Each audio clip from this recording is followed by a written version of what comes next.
I'm excited to share the first listener write-in. As always, please like, subscribe, hit that bell for notifications. I'm striving to reach 1,000 subscribers as soon as possible to incorporate some more fun into the channel. Please share this channel with anyone you know, and hopefully we'll get there sooner than later. This letter is from Mr. Bovary. And I would not be mad if anyone else wants to have aliases from literary references. Mr. Bovary, I assume, comes from Madame Bovary, which I think is a really appropriate alias for this letter, as in Madame Bovary, the main character does a lot of daydreaming. Dear Tess, for me there's a lot of shame surrounding maladaptive daydreaming. Do you experience less shame by being open about it? My daydreams are mainly about the person I would like to be and what I would like to have achieved. That's why I think I'm hurting myself by daydreaming, since my idolized images in my daydreams don't match reality, and I unconsciously confront myself with my shortcomings. Do you recognize this, and what are your thoughts on this? Best wishes! So hi, Mr. Bovary. There are 3 questions here I want to dive into. Do I recognize what you're describing about the self-sabotaging behaviors, the shame around maladaptive daydreaming, and idolized self? Yes, I recognize those things. Totally know where you're coming from. A lot of people who have commented on this channel, I bet, can also resonate with that. That question's out of the way, recognition there. What are my thoughts on your situation, and how do I personally experience less shame? I think it would be really helpful to define shame. So I pulled up a quote from Dr. Brené Brown, researcher of shame, vulnerability, and wholehearted living. She defines the difference between shame and guilt. She says, shame is a focus on self. Guilt is a focus on behavior. Shame is, I am bad. Guilt is, I did something bad. For the most powerful antidote to shame, she says, if you put shame in a petri dish, it needs 3 things to grow exponentially: secrecy, silence, and judgment. If you put the amount of shame in a petri dish and douse it with empathy, it can't survive. Already in your letter, you have the sense of this, that shame disappears with voicing the experience. It's nice to hear that kind of intuition that's present. When I made this video for Maladaptive Daydreaming, I had the year before written an article about maladaptive daydreaming, which had received about 30,000 views on Medium. That's actually why I made Maladaptive Daydreaming my first video on this channel. It had done so well on Medium, I thought it would also resonate quite well with people on YouTube. That has proven true, which is lovely. I don't know if sharing it on the channel or in the article necessarily helped me feel less shame around maladaptive daydreaming. I think talking with a few people in my life did help, sharing on a personal basis.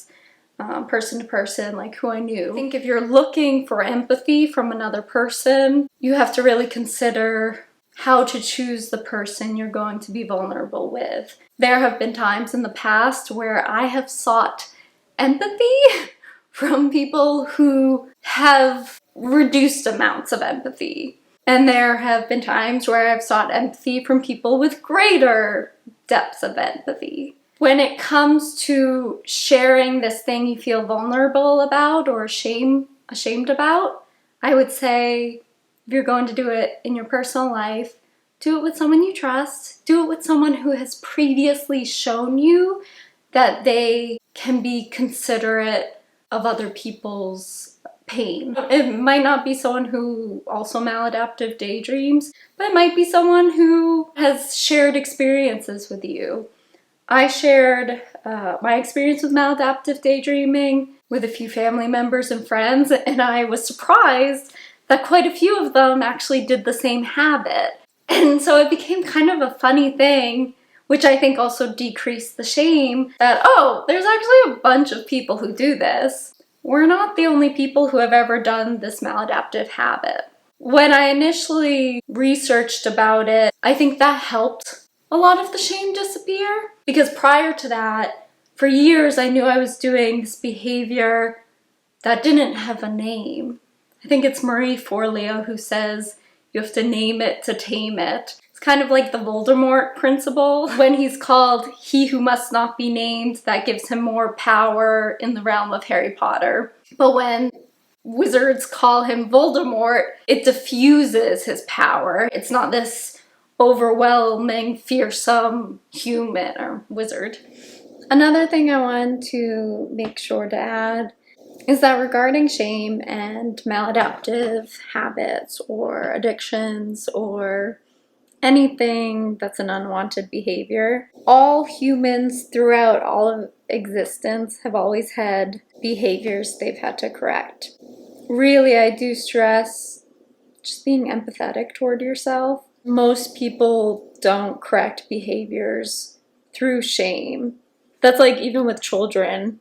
You're not supposed to say a child is bad. You're supposed to say the behavior they're doing is unhelpful or naughty or whatever it is that the behavior is. Hearkening to that, and also what Dr. Brene Brown said, if you can separate maladaptive daydreaming, the behavior, from yourself, it's not something you are, it's something you do. On this channel I have, called people maladaptive daydreamers as a way to shorten it, but just because you do a behavior doesn't mean you have to identify as that thing.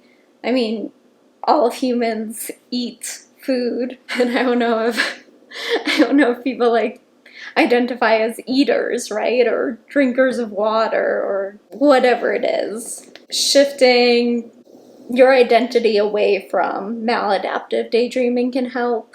One of the things I note in one of the maladaptive daydreaming videos is treat the trauma, because really getting at the root of whatever's triggering this habit for you can essentially diffuse it. After I wrote that initial article, I started getting treatment for the PTSD I had been experiencing.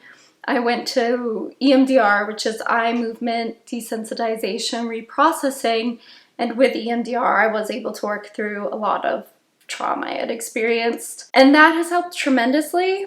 And then awareness, and then having empathy for myself. I didn't hate on myself if I started going into a maladaptive daydreaming kind of loop. Instead, I was like, all right, I recognize what I'm doing. Along with seeking empathy from others, if you do choose to speak about this with someone else, please try to offer that same empathy to yourself. You don't have to be harder on yourself on top of already dealing with it. One of the reasons I'm so adamant that people can change this behavior for the better is because I've seen such a resolution of this behavior in my own life. This is a behavior or habit that took time to form, and it's going to take time to curb it or to end it completely. And if it does come back now and then, I still daydream. Daydreaming is never going to go away. I love daydreaming. It helps me write and create things. But it's not a habit that's maladaptive anymore. I'm not stuck in daydreaming cycles. I get most of what I need to get done. That's the first part. My daydreams are mainly about the person I would like to be and what I would like to have achieved. That's why I think I'm hurting myself by daydreaming, since my idolized images in my daydreams don't match reality, and I unconsciously confront myself with my shortcomings. What are your thoughts on this? I think we all have self-sabotaging behaviors. I might not maladaptive daydreaming more, but I have other self-sabotaging behaviors. There's plenty to deal with. That said, you don't have to keep self-sabotaging. You don't say in this whether you recognize your triggers. So if you haven't already, identify your triggers. Make a list of all the things you want to achieve that you frequently daydream about that you're not taking any action toward, and then start taking action toward these things you want. And if you are more specific about what you're actually trying to do in a subsequent letter, I'm happy to do another video to answer that and give you more detailed suggestions. But in the meantime, working on the shame and allowing it to just be processed, One other thing I did for shame in regards to other things in my life, I don't think in relation to maladaptive daydreaming, but there's plenty of shame to go around for lots of things. As Dr. Brene Brown says, you know, shame thrives in secrecy and silence and a lack of empathy. One of my favorite ways of processing shame is through emotional freedom tapping. I think I have about 3 videos on emotional freedom tapping on this channel, but I can go ahead and get one up for shame as well. And I would also probably try some journaling exercises. When you're feeling shame, what kind of thoughts and feelings are coming up, and write them down. Sometimes just putting things on the page can be a great step toward removing that thing. It kind of harkens back to the name it to tame it thing. When you put something on the page, you're essentially relieving your body and your mind of that thing. So I hope that was helpful, Mr. Bovary, or Monsieur Bovary. Thank you so much for being the first letter of this channel. I was so thrilled when I saw the first response today. I was like, yay! That's my actual response, yay!